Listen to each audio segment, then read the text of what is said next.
ناظرین، آپ دیکھ رہے ہیں دوسروں میں ولاگ اور میں ہوں ادریس الرحمن۔ آج ہے 3 جولائی 2022 اور دن ہے اتوار کا۔ آج جب کہ اب آپ لوگ ویکنڈ انجوائے کریں تو میں اس ایک ٹھنڈے موسم میں آپ سے مخاطب ہوں۔ آج کا ولاگ میں بنیادی طور پہ اس سوال کو تھوڑا سا دیکھتے ہیں کہ پاکستان میں جو حالیہ عرصے میں جو ایک سیاسی طور پہ ایک سرگرمی جو ہے وہ عروج پر ہے اور رجیم چینج کے حوالے سے کچھ باتیں ہو رہی ہیں، تو آیا دیکھتے ہیں کہ واقعتاً پاکستان میں رجیم چینج کیسے ہوا، اس رجیم چینج کے کرنے میں کون کون حصہ دار ہے، اس رجیم چینج کرنے سے کس کا فائدہ ہوا اور اس رجیم چینج سے کس کا نقصان ہوا۔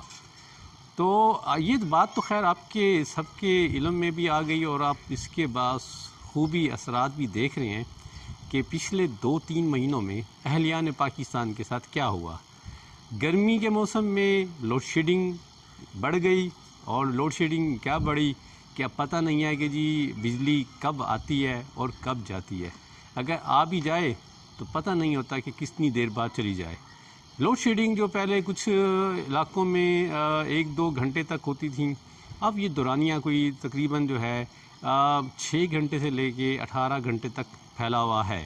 اس مار میں بیچارے وہ چھوٹے ایریاز ان کی شامت زیادہ آ گئی ہے جہاں 18 گھنٹے تک لوڈ شیڈنگ ہے، اور بڑے شہروں میں یہ معاملہ 6 گھنٹے تک ہے۔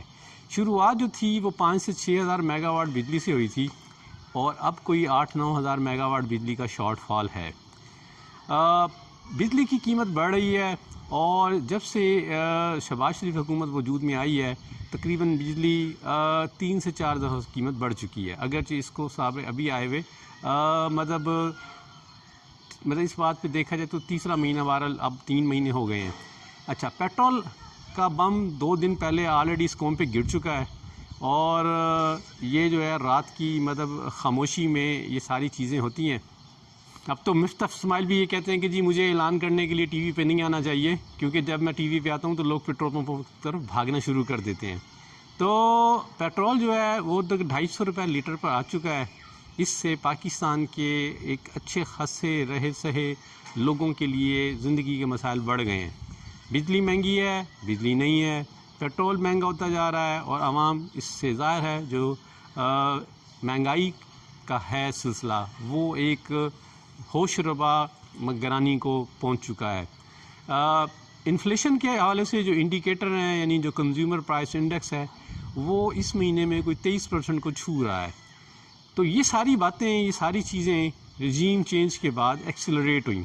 اب حکومت تو یہ کہہ رہی ہے کہ یہ ساری باتیں وہ اس لیے کرنے پہ مجبور ہیں کہ پچھلی حکومت کی جو معاشی سرگرمیاں تھیں یا ان کی جو چیزیں تھیں ان کی وجہ سے یہ مسائل فیس کر رہے ہیں۔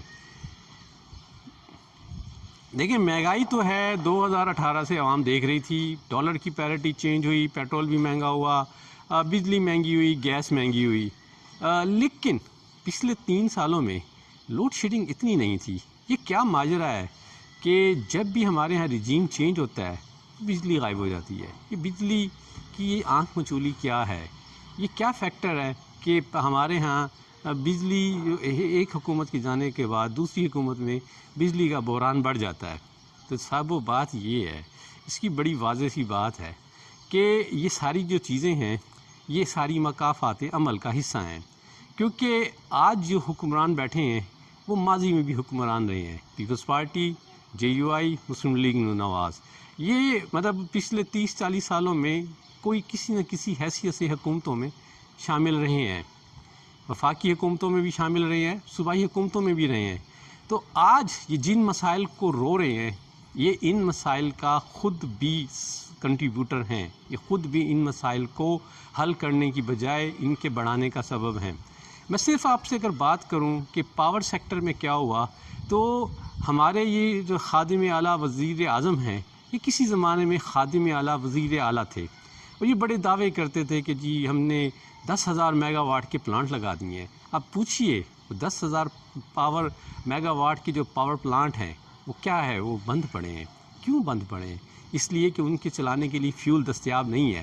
تو یہ ہماری لیڈرشپ کا ویژن ہے کہ انہوں نے آج سے 10 سال پہلے جب ان پروجیکٹس پہ ہاتھ ڈالا تو انہوں نے کہیں سوچا بھی نہیں تھا کہ کل یہ پلانٹ اگر فیول کے حوالے سے کچھ ایشو آیا تو ان کا کیا بنے گا، کیونکہ یہ پلانٹ جو ہیں درآمدی فیول سے چلنے والے ہیں۔ اب پاکستان میں پاور جنریشن کی جو کیپیسٹی ہے وہ 33,000 میگا واٹ سے زیادہ ہے، لیکن ہم اس وقت ہمیں جو ضرورت ہے وہ 23,000 میگا واٹ کی ہے، اور ہم اس سے بھی کم یعنی کوئی 15 سے 16,000 میگا واٹ بجلی پروڈیوس کر رہے ہیں۔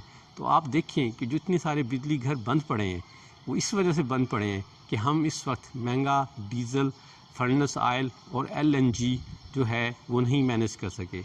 موجودہ حکمران یہ الزام دیتے ہیں کہ پچھلی گورنمنٹ نے جاتے ہوئے یہ ساری مس مینجمنٹ کی کیونکہ انہیں پتہ تھا وہ جا رہے ہیں۔ تو انہیں آپ نے بھیجا ہی کیوں تھا؟ کیونکہ آپ ہی نے بھیجا تھا نا، آپ ہی رجیم چینج کا باعث بنے نا۔ تو آپ آج انہیں رہنے دیتے، آج ان کی ساری خامیاں کھل کے سامنے آتی، آج وہ ساری سیاسی قیمتیں بھی برداشت کرتے، آج وہ سارے مسائل فیس کرتے جو آپ دیکھ رہے ہیں۔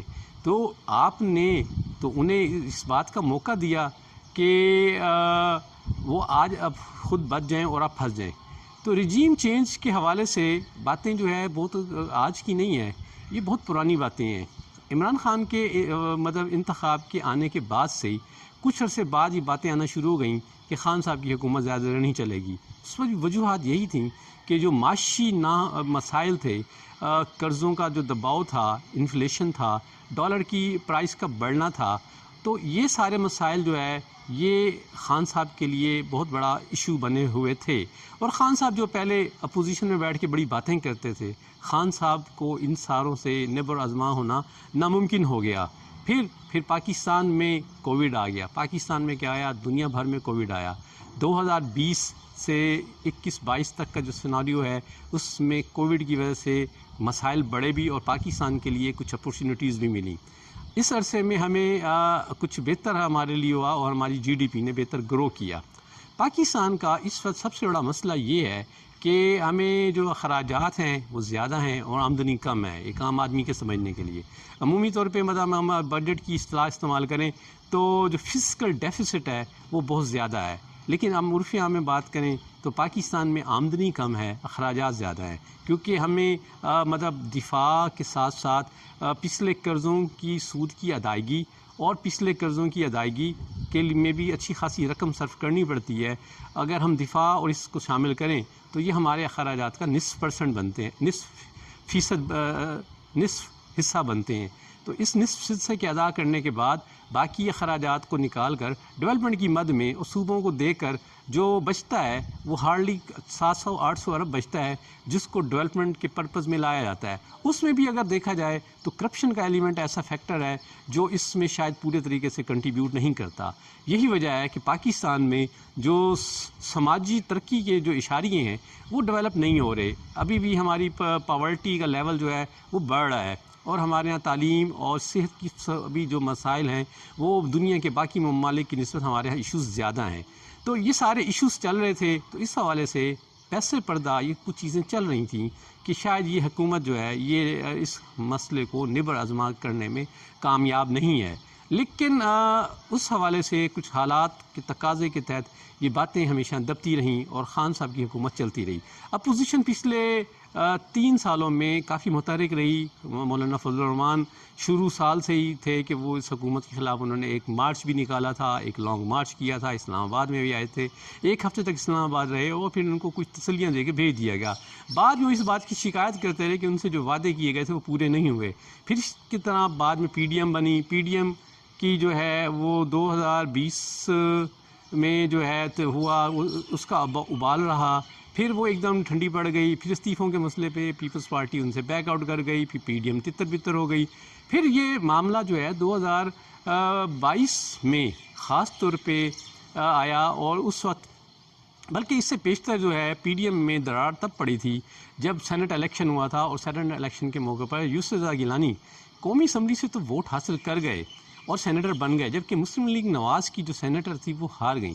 تو اس زمانے میں نے ایک تحریر لکھی تھی کہ یہ منظرنامہ جو ہے اس میں کہیں زرداری صاحب نے مصالحت کاری اور زرداری صاحب نے سہولت کاری کا کام انجام دیا ہے، کیونکہ اس سے پیشتر میاں محمد نواز شریف بہت جاہرانہ موڈ میں تھے اور وہ لگی لپیٹے رکھے بغیر علل اعلان لوگوں کو نام لے رہے تھے کہ وہ ان کی حکومت کی برخاستگی کا سبب بنے ہیں۔ تو اس وقت میں نے یہ کہا تھا کہ اس سارے تاثر کو دور کرنے کے لیے اور اس سے دباؤ سے بچنے کے لیے زرداری صاحب کو انگیج کیا گیا، اور زرداری صاحب کے ذریعے انہوں نے اس ساری جو ایفرٹس تھیں ان کو سیٹل کیا۔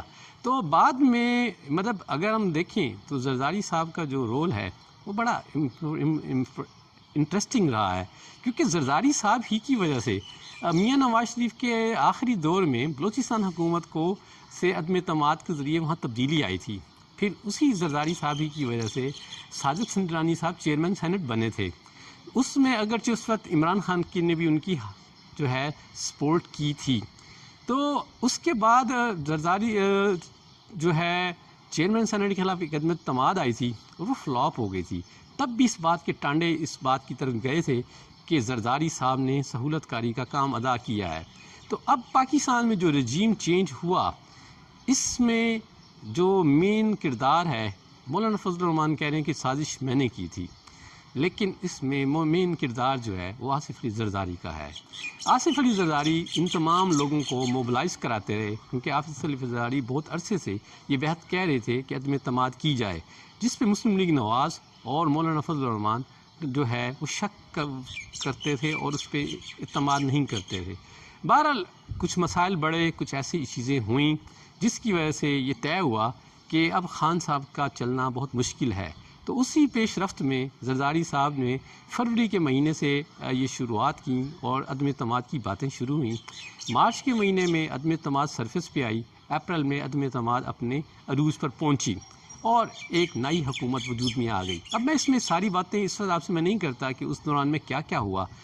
اب حکومت آئی اور حکومت جو ہے اس کو ایک وسیع البنیاد حکومت بنایا گیا، یعنی اس میں پارلیمنٹ میں اگر دیکھا جائے تو سوائے جی ڈی اے کو ہٹا کر پارلیمنٹ میں موجود تمام پارٹیاں اس کا حصہ ہیں۔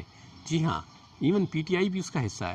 پی ٹی آئی کے اندر اگرچہ منحرفین کافی عرصے سے موجود تھے، پنجاب اسمبلی میں بھی اور مرکز میں بھی، لیکن وہاں مسلم لیگ یہ دعوے بھی کرتی تھی کہ یہ لوگ ان کے ساتھ رابطے میں ہیں، اور پیپلز پارٹی کا بھی یہ کلیم تھے، لیکن اس وقت کسی نے بھی اس طرح کے کسی پروجیکٹ پہ ہاتھ نہیں ڈالا تھا۔ لیکن جب حالات سازگار ہو گئے تو آپریشن رجیم چینج کی جو ہے کو بروئے کار لایا گیا اور تبدیلی کی گئی۔ اب آپریشن رجیم چینج کے وقت جو چیزیں پیش نظر تھیں اس میں یہ تھا کہ پاکستان میں ایک براڈ بیس حکومت بنائی جائے تاکہ جو ایشوز ہیں ان کو حل کرے، کیونکہ عمران خان جو ہے وہ کسی بھی نوعیت کی براڈ بیس حکومت کو قائم کرنے کی حق میں نہیں تھے۔ جب بھی بات کہیں مصالحت کی آتی تھی تو وہ ایک ہی بات کا نعرہ لگاتے تھے کہ میں این آر او نہیں دوں گا۔ تو اس لیے عمران خان کے بیہیویئر کی وجہ سے یہ کہیں طے ہوا کہ جی عمران خان کو بار کر ایک وسیع البنیاد حکومت بنائی جائے۔ تو اب جو اس حکومت میں جو اس کی عمران خان کی حکومت کے جو اتحادی تھے وہ بھی ایک دن آخر کار عمران خان کا ساتھ چھوڑ گئے، اور عمران خان کی پارٹی کے 20-22 جو ایم این اے ہیں انہوں نے بھی علل اعلان عمران خان کے خلاف بغاوت کی، اور یوں عدم اعتماد کامیاب تو ہو گئی۔ اس میں پی ٹی آئی کے منحرفین کو ووٹ ڈالنے کی ضرورت نہیں پڑی، اور اس نتیجے میں ایک براڈ بیس حکومت بن گئی۔ میں نے بہت عرصے سے میرے کچھ خدشات تھے کہ پاکستان میں ہو سکتا ہے آنا والا الیکشن جو ہے وہ شاید نہ ہو، اور ایک قومی حکومت کی بنیاد بنا کر اس کو پرولونگ کیا جائے تاکہ جو معاشی مسائل ہیں ان سے بہتر انداز میں نبڑا جائے۔ لیکن برا ہوا کہ عمران خان کے ہاتھ میں ایک سائفر آ گیا، اور اس سائفر کو لے کے وہ نکل پڑے، اور اس کے بعد عدم اعتماد کے دورانیے میں جہاں ان کی حکومت عدم مقبولیت کا شکار تھی، وہ ایک دم انہوں نے مقبولیت پکڑی اور انہوں نے میسیو ریلیوں سے خطاب کرتے ہوئے عوام کو موبلائز کیا، اور آج نتیجہ یہ ہے کہ حکومت وسیع البنیاد حکومت بننے کے باوجود حکومت جو ہے وہ غیر پاپولر ہے اور عمران خان پاپولر ہیں۔ تو اگر ہم ابھی دیکھیں آپریشن رجیم چینج کا سب سے بڑا فائدہ عمران خان کو ہوا ہے، اور اگر پوچھیں نقصان تو وہ مسلم لیگ نون کو ہوا ہے، اور ایم کیو ایم کو ہوا ہے، باپ کو ہوا ہے، اور اے این پی کا ہوا ہے، اور اس کے ساتھ ساتھ جو ہے جمہوری وطن پارٹی کا ہوا ہے، کیونکہ یہ سارے لوگ وہاں سے اس بیس پہ آئے کہ عمران خان کی حکومت غیر مقبول فیصلے کر رہی ہے اور ان لوگوں کی جو ہے عوامی پذیرائی جو ہے بہت مشکل ہوتی جا رہی ہے۔ لیکن اب یہاں جو مشکل فیصلے ہیں وہ تو پہلے سے بھی زیادہ مشکل فیصلے ہیں، اب تو ان کی پولیٹیکل جو سٹیک ہے وہ داؤ پہ لگا ہے۔ لیکن اگر آپ یہ کہیں کہ آپریشن رجیم چینج میں سب سے بڑا بینیفیشری کون ہے، وہ ہے پیپلز پارٹی اور آصف علی زرداری۔ آصف علی زرداری نے جو ہے مختلف اس موقع پہ اپنی پوزیشن کا فائدہ اٹھایا۔ انہوں نے ایک اچھے مصالحت کار اور ایک اچھے میڈیٹر اور ایک اچھے منتظم کے طور پہ رول نبھایا۔ انہوں نے جو ہے عمران خان کے اتحادیوں کو اپنے ساتھ ملایا، کیونکہ باپ بی این پی اور ایم کیو ایم کے لانے میں ان کا ہاتھ ہے۔ ایم کیو ایم کو انہوں نے سندھ کے حوالے سے جو ان کے تحفظات تھے وہ دور کرانے کی بات کی، اور اسی طرح اسلم بھوتانی جو کہ آزاد رکن تھے وہ بھی ان کے ساتھ شامل ہو جائے۔ اب صورتحال یہ ہے، اسلم بھوتانی اسمبلی کے فلور پہ کھڑے ہو کے سچ بول رہے ہیں، خالد مکسی بھی جذبات میں آ کے بہت کچھ کہہ رہے ہیں۔ ایم کیو ایم کو کراچی میں جو وعدے وعید کیے گئے تھے وہ نہیں ملے۔ حالیہ دنوں میں سندھ میں الیکشن ہوا، ابھی اگرچہ یہ 14 اضلاع میں ہوا، لیکن وہاں پیپلز پارٹی نے سب کی آنکھیں کھلوا دیں کہ پیپلز پارٹی سندھ کے حوالے سے کسی کو بھی کوئی حصہ دینے کے لیے تیار نہیں ہے۔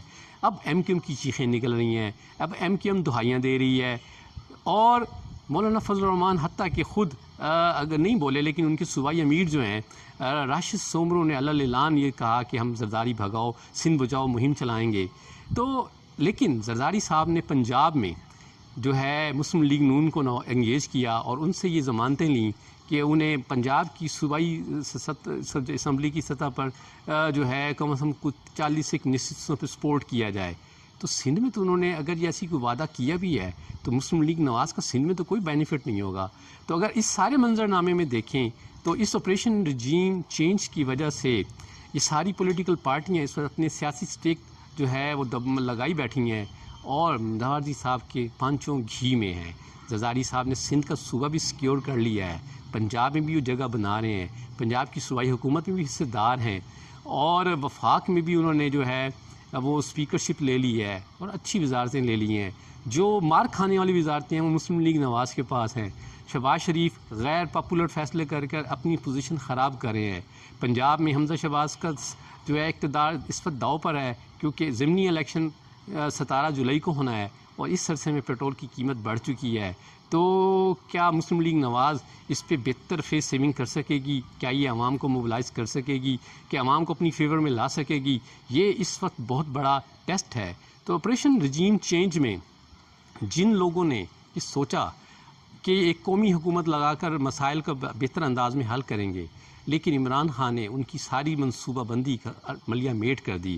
اب عمران خان مقبولیت کی بلندیوں پر چھو رہے ہیں اور حکومت جو ہے وہ غیر پاپولر فیصلے کر پھنسی ہوئی ہے، اور معاملات ایسے ہیں کہ پولیٹیکل سٹیبلٹی آنے کی بجائے انسٹیبلٹی بڑھ گئی ہے، اور اس بات نے باور کر دیا ہے کہ اگر آپ شیڈول جماعتی سسٹم بھی بنا لیں تو اس بات کی کوئی ضمانت نہیں ہے کہ وہ آپ کو سیاسی استحکام بھی دے گا۔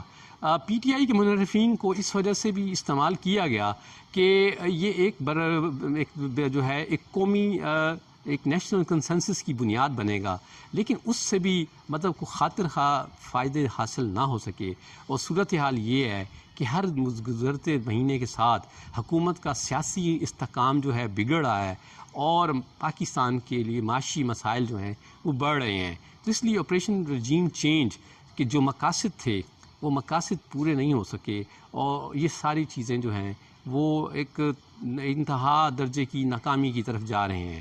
یہ تھا آج کا ویلاگ، امید ہے آپ کو پسند آئے گا۔ خوش رہے باز، السلام علیکم۔